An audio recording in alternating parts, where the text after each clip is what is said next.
예, 2024 헌납9 국무총리 탄핵, 청구인 국회, 비청구인 국무총리. 이 사건은 국무총리가 직무집행에 있어 헌법이나 법률을 위반하였는지 여부, 파면 결정을 선고할 것인지 여부에 관한 것입니다.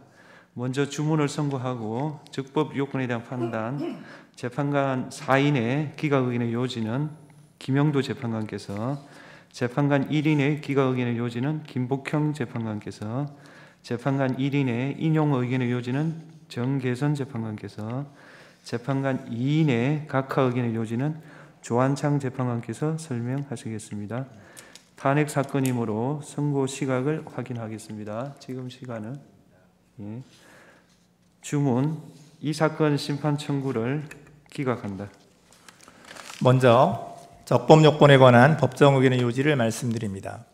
비청구인은 이 사건 탄핵소추의 의결은 헌법 65조 2항 단서가 정하는 국회 제적의원 3분의 2 이상의 찬성을 충족시키지 못하였기 때문에 이 사건 탄핵 심판 청구는 부적법하다고 주장합니다. 우선 국무총리는 헌법 86조에 따라 국회의 동의를 얻어 대통령이 임명하지만 국민으로부터 직접 선출된 대통령의 민주적 정당성과 비교하면 상당히 축소된 간접적인 민주적 정당성만을 보유하고 있어 대통령 권한 대행자로서 국무총리는 대통령과는 확연히 구분되는 지위에 있습니다. 다음으로 헌법 71조가 규정하는 대통령 권한 대행은 헌법과 법령상으로 대행자에게 미리 예정된 과업의 수행을 의미하는 것이지 권한대행 또는 권한대행자라는 공직이나 지위가 새로이 창설되는 것이라고 볼 수 없습니다. 여기에 해당 공직의 박탈을 통하여 헌법을 수호하고자 하는 탄핵심판 제도의 취지를 종합하면 대통령의 권한을 대행하는 국무총리에 대한 탄핵소추에는 본래의 신분상 지위에 따라 헌법 65조 2항의 본문에 의한 의결 정족수를 적용함이 타당합니다. 이 사건 탄핵소추는 국무총리에 대한 탄핵소추 의결 정족수인 국회 제적의원 과반수의 찬성으로 의결되어 적법하므로 비청구인의 주장은 이유 없습니다. 다음으로 본안에 관한 재판관 문영배, 재판관 이미선, 재판관 김영두, 재판관 정정미의 기각 의견 요지를 말씀드립니다. 우선 비청구인의 헌법 또는 법률 위반 여부를 소추 사유별로 살펴보겠습니다. 첫째, 특별검사 임명 법률안에 대한 제2요구권 행사 관련입니다. 대통령의 법률안 제2요구권 행사에 대한 폭넓은 판단 재량, 국무총리 및 국무회의의 헌법상 지위와 성격 등에 더하여 비청구인이 국무총리로서 대통령에게 법률안 제2요구권 행사를 적극적으로 종용, 권고하거나 대통령의 법률안 제2요구권 남용 행위를 조장, 방치하였음을 인정할 만한 증거나 객관적 자료는 찾을 수 없습니다. 따라서 비청구인이 헌법 7조, 40조, 49조, 86조 등을 위반하였다고 볼 수 없습니다. 둘째, 비상계엄 선포 및 내란 행위 관련입니다.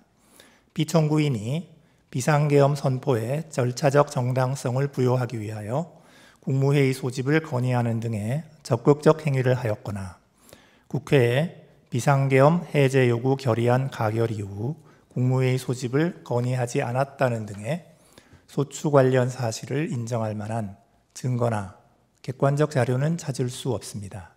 따라서 비청구인이 헌법 7조, 86조, 국가공무원법 56조 등을 위반하였다고 볼 수 없습니다. 셋째, 공동국정운영 관련입니다. 비청구인이 발표한 담화문의 전체적 취지는 비상계엄 선포와 해제 이후에 민심 수습과 안정을 위하여 행정부와 여당은 서로 협력하여 최선을 다하겠다는 의지를 국민에게 피력한 것으로 해석됩니다. 여기서 더 나아가 행정부와 입법부 간 독립성의 원리에 의해 이루어지는 대통령제 정부 형태를 몰각하려는 의도까지 있었다고는 볼 수 없습니다. 이후 비청구인이 담화에 근거하여 여당 대표와 공동으로 국정을 운영하였다고 볼 만한 직접적 근거나 사례도 찾을 수 없습니다. 따라서 피청구인이 헌법 7조, 66조 4항, 74조 1항 등을 위반하였다고 볼 수 없습니다. 넷째, 특별검사 후보자 추천 의뢰 관련입니다. 피청구인이 대통령 권한대행으로 특별검사 후보자 추천을 의뢰하지 않은 실질적 기간은 약 10일 정도에 불과합니다. 추천위원회 구성이 헌법재판소에 계속 중인 권한쟁의 심판 사건에서 문제되는 특별검사 후보 추천위원회의 구성 및 운영 등에 관한 규칙에 근거하고 있어 추천위원회의 특별검사 후보 추천 의뢰의 적절성 및 그 영향을 검토할 시간이 필요하였던 사정이 엿보입니다. 피청구인이 특별검사 후보자 추천 의뢰를 하지 않음으로써 관련 수사의 지연을 초래하고 공범 도피나 증거인멸을 가능하게 하였다는 청구인의 주장을 뒷받침할 증거나 객관적 자료는 찾을 수 없습니다. 따라서 피청구인이 헌법 7조, 66조, 71조, 특검법 3조 1항, 국가공무원법 56조 등을 위반하였다고 볼 수 없습니다. 다섯째, 헌법재판관 임명 부작위 관련입니다. 국회가 재판관으로 선출한 3인의 재판관은 헌법과 헌법재판소법에서 정한 자격 요건을 갖추고 있고 선출 과정에 의회민주주의를 원칙으로 하는 헌법 및 국회법 등 법률을 위반한 하자가 있다고 볼 수 없습니다. 따라서 피청구인은 국회가 선출한 3인을 재판관으로 임명하여야 할 헌법상 구체적 자기 의무를 부담합니다. 그런데 피청구인은 국회로부터 재판관 선출 통지를 받기도 전에 거부 의사를 표시하였습니다. 당시는 재판관 선출을 둘러싼 여야의 대립이 극심한 상황임에도 국무회의나 담화문 등을 통하여 여야의 합의를 전제로 재판관을 임명하겠다는 취지로 발언하는 등 국회가 선출한 3인을 재판관으로 임명하지 않겠다는 거부 의사를 미리 종국적으로 표시함으로써 헌법상의 구체적 자기 의무를 위반하였습니다. 따라서 피청구인은 헌법 66조, 111조 및 국가공무원법 56조 등을 위반하였고 이는 헌법상 탄핵소추 사유인 그 직무집행에 있어서 헌법이나 법률을 위배한 때에 해당합니다. 다음으로 피청구인을 파면할 것인지 그 여부를 살펴보겠습니다. 피청구인의 헌법재판관 임명 거부가 현직 대통령에 대한 탄핵 심판을 진행 중인 헌법재판소를 무력화시키기 위한 목적 또는 의사에 기인하였다고까지 인정할 증거나 객관적 자료는 발견되지 아니합니다. 또한 당시 헌법재판관 임명을 둘러싼 정치적 갈등이 지속되던 와중에 현직 대통령에 대한 탄핵소추 의결로 피청구인의 대통령 권한대행으로서의 역할과 범위 등에 관한 논란이 계속되고 있었다는 점 등을 고려하면 피청구인이 헌법 및 법률 위반이 임명권자인 대통령을 통하여 간접적으로 부여된 국민의 신임을 배반한 경우에 해당한다고 단정할 수 없습니다.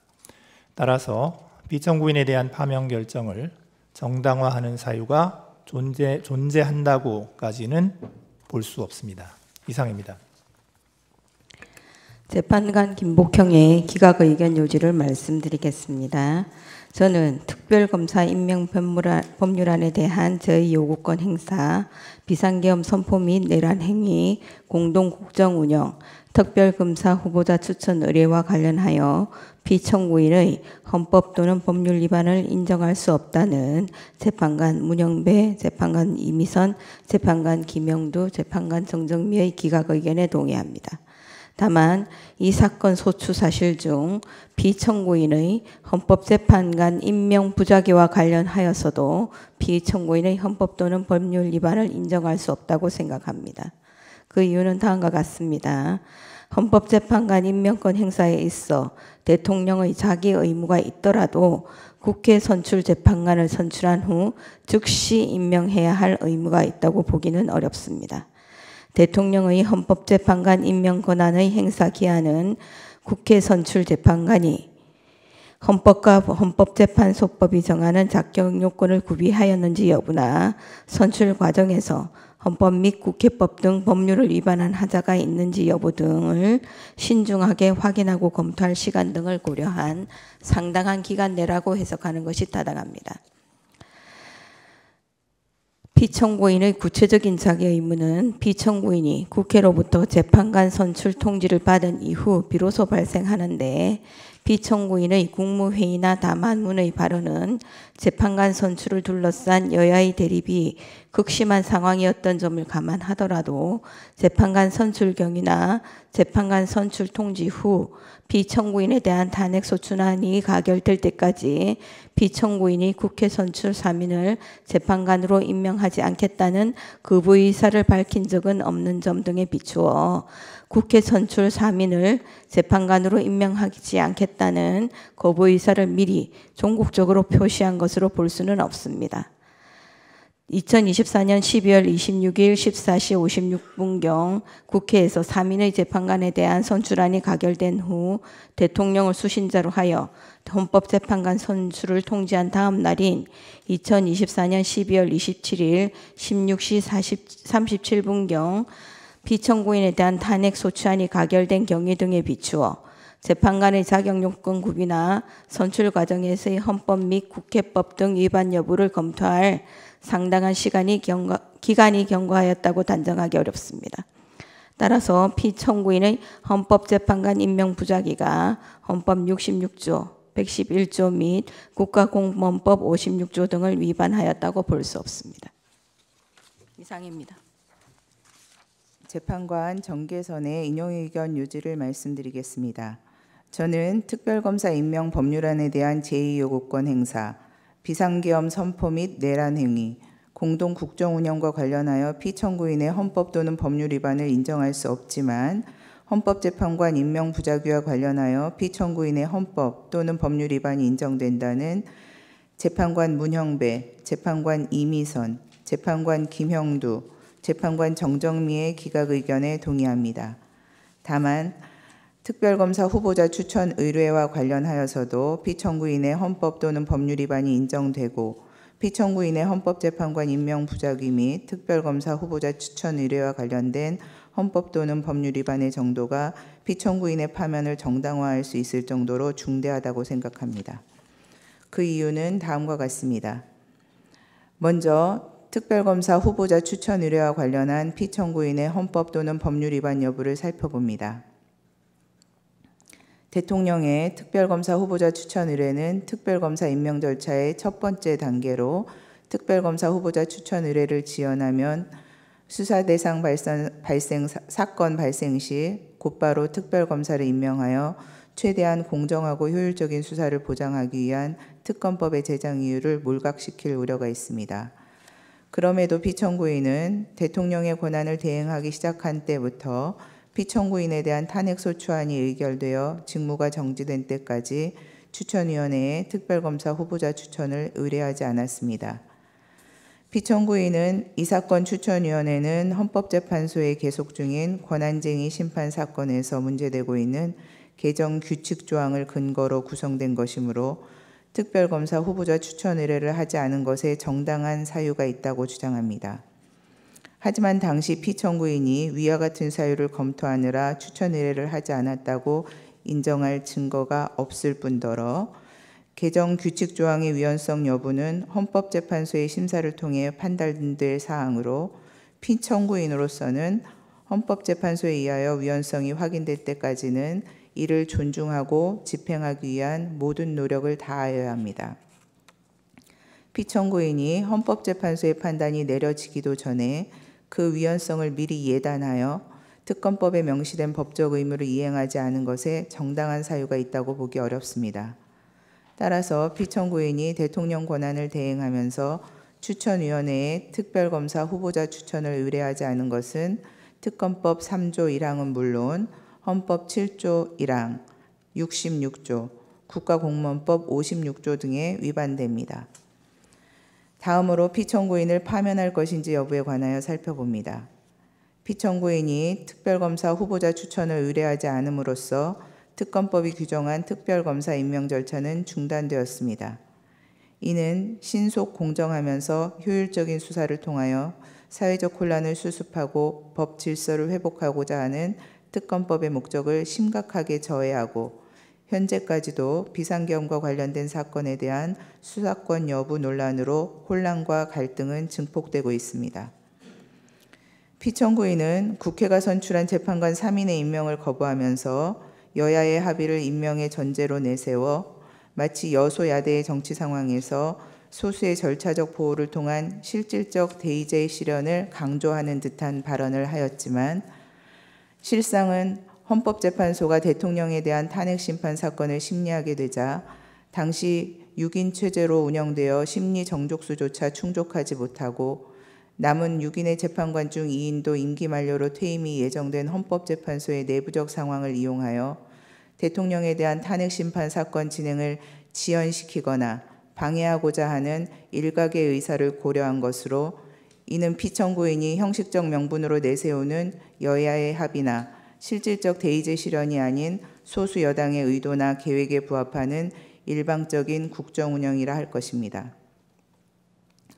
여소야대 국회에서 소수 여당은 실질적 민주주의에서 보호하고자 하는 진정한 의미의 소수자라고 할 수 없는 바 소수 여당의 뜻에 따라 국회 의결을 좌우하고자 하면 대통령을 견제하는 국회의 책무를 다할 수 없게 됩니다. 한편 피청구인에 대한 탄핵소추 의결 후 대통령의 권한을 대행하게 된 기획재정부 장관이 2인의 재판관을 임명한 것을 피청구인에게 유리한 사유로 삼을 수는 없고 현재 재판관 1인의 미임명으로 인한 헌정질서의 위기도 피청구인으로부터 비롯된 것입니다.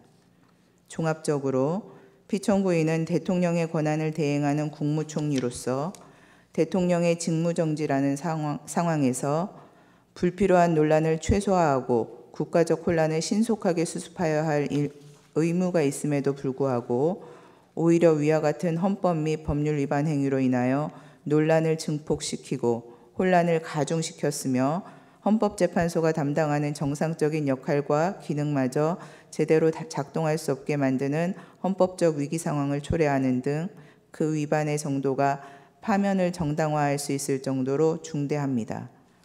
그렇다면 이 사건 심판 청구는 이유 있으므로 피청구인을 파면하여야 합니다. 다음으로 재판관 정형식, 재판관 조한창의 각하 의견의 요지를 말씀드리겠습니다. 우리는 대통령 권한대행에 대한 탄핵소추 의결 종족수는 헌법 제65조 제2항 단서를 적용하여 국회 제적의원 3분의 2 이상이 찬성이 되어야 한다고 생각합니다. 그 이유는 다음과 같습니다. 대통령 권한대행은 대통령의 권리 사고라는 비상상황에서 직무의 공백 및 국가적 기능장애 상태 방지를 위하여 대통령의 권한을 대신하여 대통령의 직무를 수행하는 자입니다. 권한이나 직무의 수행은 해당 지위에 근거한 것이어서 권한 대행자의 지위는 대통령에 준하는 지위에 있다고 보아야 하므로 대통령 권한 대행자에 대한 탄핵소추의 요건은 대통령의 경우와 동일하게 보는 것이 타당합니다.